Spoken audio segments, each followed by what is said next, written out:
Perkenalkan, nama saya Yasinda Suryani NPM 23104046. Saya di sini menjelaskan materi tentang surplus produsen. Surplus produsen adalah selisih antara harga yang diterima oleh produsen untuk suatu barang dan biaya yang harus dikeluarkan produsen untuk memproduksi barang tersebut.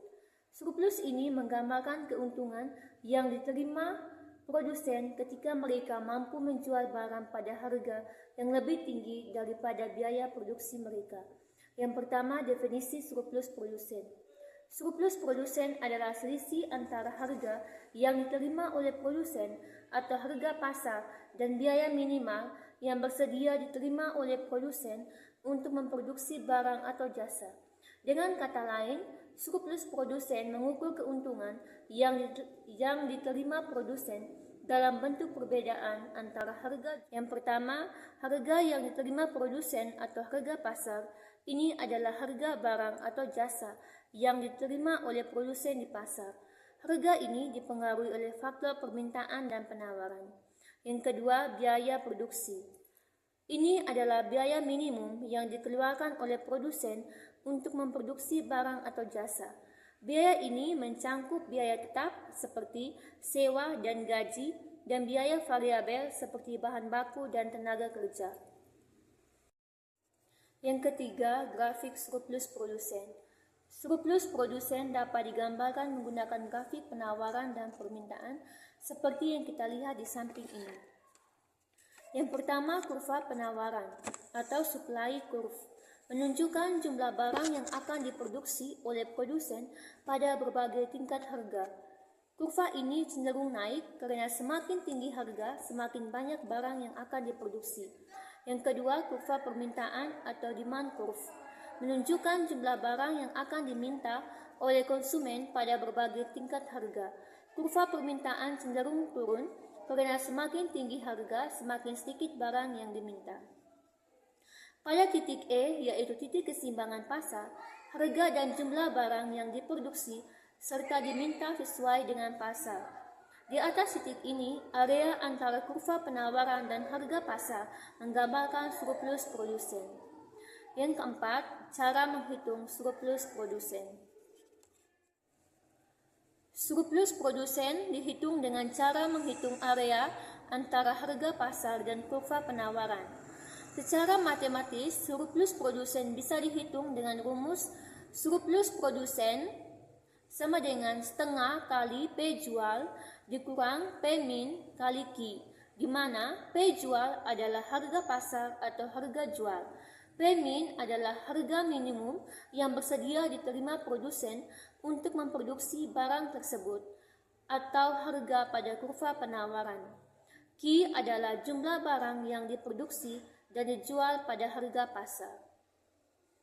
Yang kelima, faktor yang mempengaruhi surplus produsen.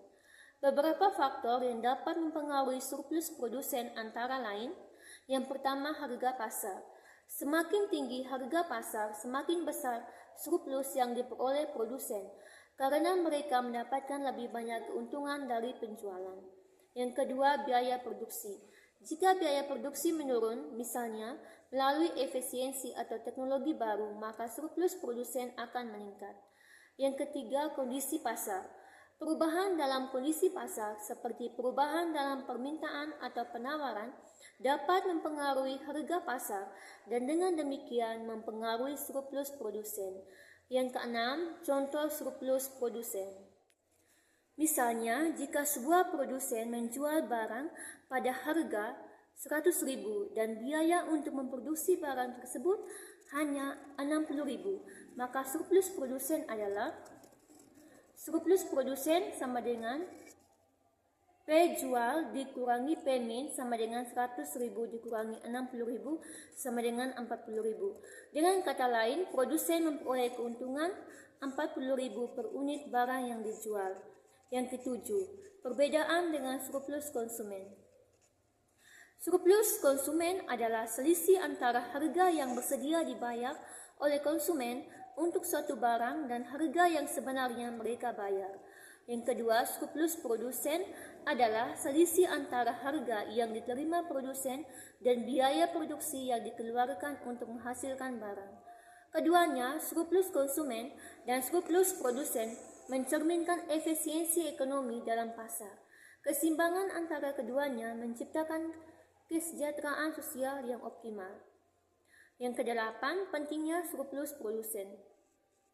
Surplus produsen menunjukkan keuntungan yang diperoleh produsen yang dapat digunakan untuk yang pertama, investasi kembali. Keuntungan ini dapat diinvestasikan untuk mengembangkan atau meningkatkan efisiensi produksi atau memperkenalkan produk baru. Kesejahteraan ekonomi secara keseluruhan. Karena produsen yang mendapatkan keuntungan cenderung lebih bersemangat untuk terus berproduksi dan berinovasi. Yang ketiga, kebijakan pemerintah. Pemerintah dapat menggunakan informasi tentang surplus produsen untuk merancang kebijakan yang mendukung industri atau sektor tertentu seperti subsidi atau insentif pajak. Yang kesembilan, pengaruh pajak dan subsidi. Pertama, pengenaan pajak. Ketika pemerintah mengenakan pajak pada barang atau jasa, harga jual di pasar akan cenderung naik, mengurangi surplus produsen. Hal ini disebabkan oleh biaya tambahan yang harus dikeluarkan produsen yang menyebabkan mereka menurunkan jumlah barang yang diproduksi. Yang kedua, pemberian subsidi. Subsidi pemerintah kepada produsen dapat meningkatkan surplus produsen dengan menurunkan biaya produksi dan memungkinkan produsen menjual barang pada harga yang lebih kompetitif. Kesimpulan, surplus produsen mencerminkan keuntungan yang diterima produsen sebagai hasil dari penjualan barang atau jasa di pasar. Semakin tinggi harga pasar dan semakin rendah biaya produksi, semakin besar surplus produsen. Surplus produsen sangat penting dalam menganalisis efisiensi pasar dan kebijakan ekonomi yang dapat mendukung kesejahteraan produsen dalam perekonomian.